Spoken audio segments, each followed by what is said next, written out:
Hey guys, Sean from Bantam Overland. Today we're going to be installing our brand new Bantam Overland Stubby Antenna. So this is made in conjunction with Firestik, the leader in CB and antenna technology.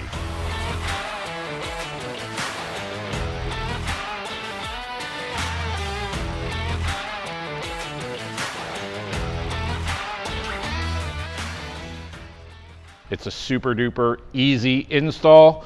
We're going to remove our factory antenna and then replace it with our stubby antenna. Now, we've had questions, will we lose FM antenna reception because it's so small? Real answer is no, you won't.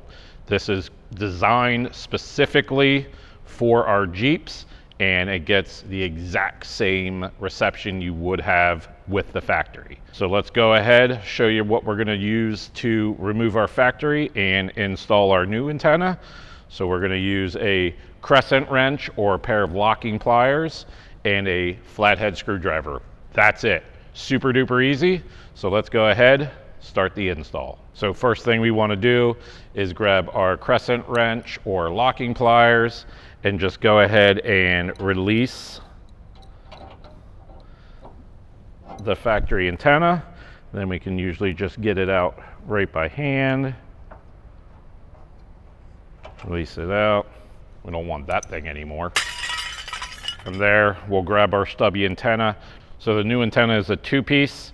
So we're going to take out the mounting flange, go ahead and get that into our antenna. Then go ahead and grab our flathead screwdriver and just give it a little turn just to make sure it's in and locked down. You want to be careful with this part just to not slip off and scratch the paint.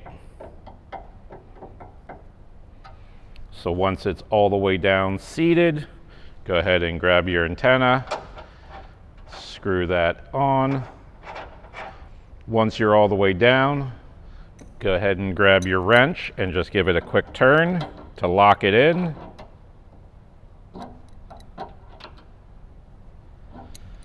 And with that, you're all finished with the installation. Last thing to do is hop in the Jeep, turn it on, and check your radio reception. So if you have any questions on our Bantam Overland Stubby Antenna or are looking to purchase, please visit us at bantamoverland.com. And as always, guys, have a blast out there.